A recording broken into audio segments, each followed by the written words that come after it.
Hello students, today we are going to do an experiment with the help of this prism. So here you can see in this prism we have got this triangular base, the other triangular base, and we have three lateral faces. Okay, these three rectangular lateral faces, three are there. So we are going to study the refraction through this prism. So for that, again I need a sheet of paper fixed on a board, which I have already fixed, and then I need this prism. And the step one is, after fixing this paper, is to take an outline of this prism. Okay, so I have already done that outline for you, and if you see, this is the outline. I have drawn it with a pencil and then with a pen so that you can see it clearly. So the outline is done. So now what I am going to do is I am going to draw an incident ray on this face of the prism. So on this face of the prism we are going to draw the incident ray. So let me use my pencil and scale and let me draw an incident ray on this prism. So I have taken this and I have drawn an incident ray on this prism. So let it be my incident ray, and now I am going to fix two pins on 2 points. So this is my first point I have taken, so here, and the other point. So I am going to fix 2 pins on this incident ray. So I fix these 2 pins. Let me name the prism.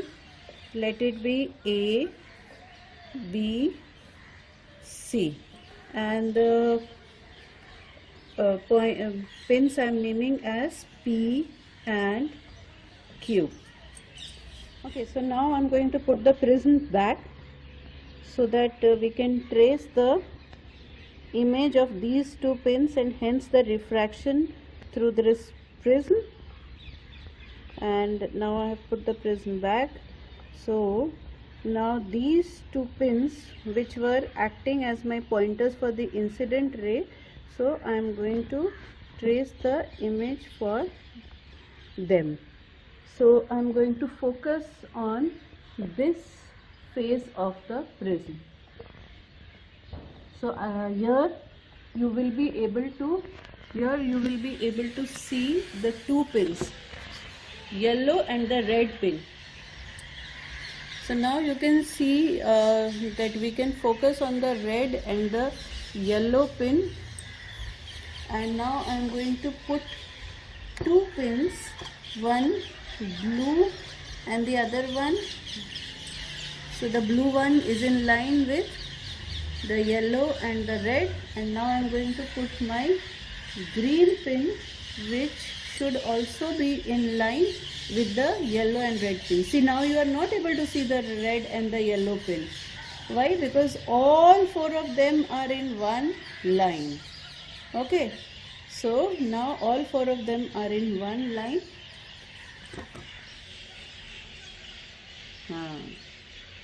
Yes. Okay. So now all my 4 pins are done. We have captured the image after refraction. So let me remove this prism from this position, and we have already marked P and Q. We need to mark the other 2 points. So let me remove this pin, and let me mark this one as R and the other one as S. Now I am going to join the 2 points to get my emergent ray.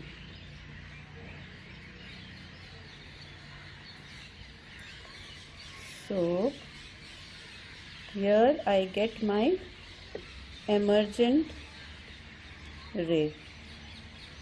So this is my emergent ray now.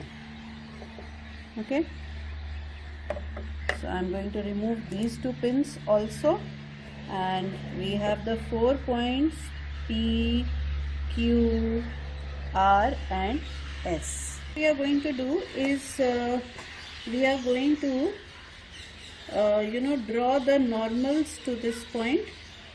So for this face, so this is my normal for this face at this point.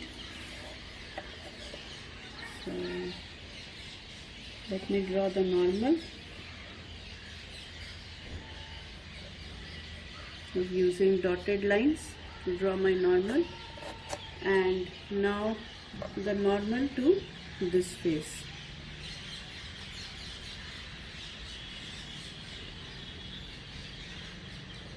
So here is my normal.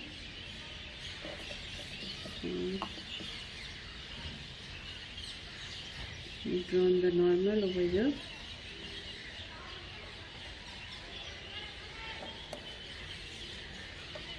Okay, so the two normals are drawn, so I can measure this angle and this angle, and I can join the two lines as well. And join the two lines.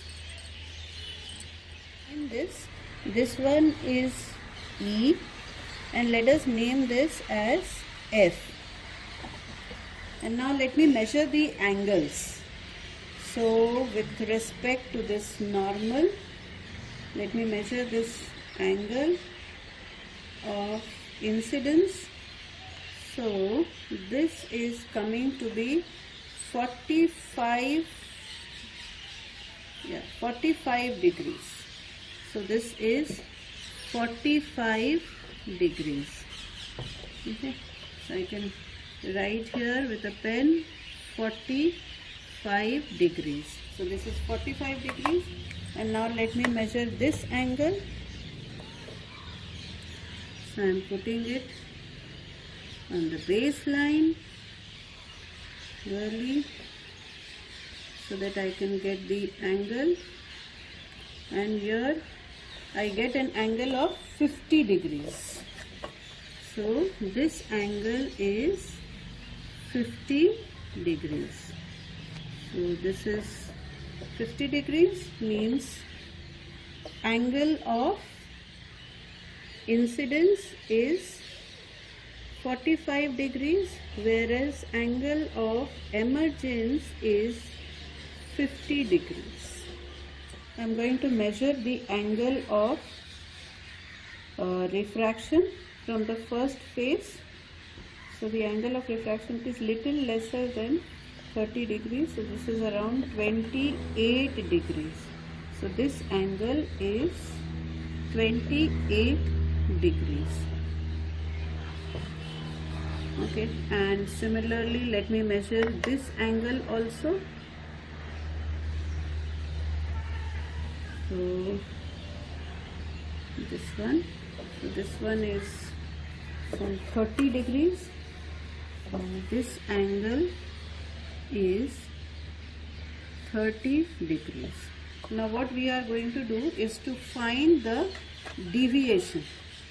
Okay, we will find out the deviation. So I am going to extend my incident ray. So this is how I have extended my incident ray.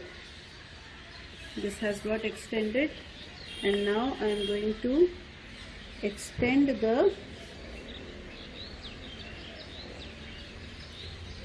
emergent ray.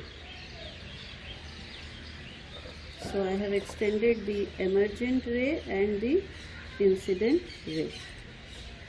So this is my angle of deviation. This is my angle of deviation. Okay, so let me put it with the pen so that it is clearly visible to you, and even this part which I had extended, and now I need to measure this.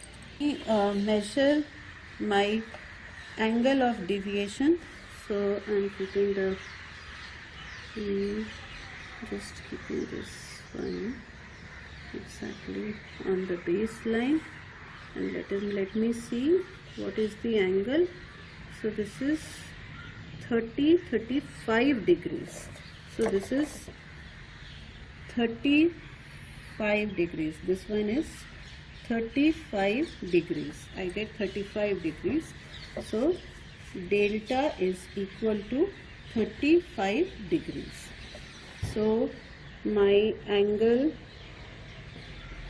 delta, this is equal to 35 degrees, and let me measure the angle of prism. The angle of prism also, what is the angle of prism? So this is 60 degree, equilateral triangle.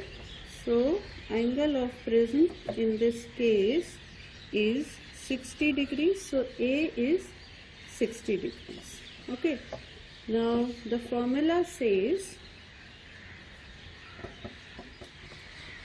A plus delta is equal to I plus E. So let us verify this. So A is how much? 60 degrees. Delta is 35 degrees. I is how much? 45 degrees. And E is how much? 50 degrees. So 60 plus 35, 95 degrees, and 50 plus 45, 95 degrees. So we have proved this formula also. Okay. So in this experiment we have seen that the angle of incidence is not equal to the angle of emergence as we have the case in case of the rectangular glass slab. Why? Because the two interfaces are not parallel to each other. They are not parallel to each other as they were in case of the rectangular glass slab.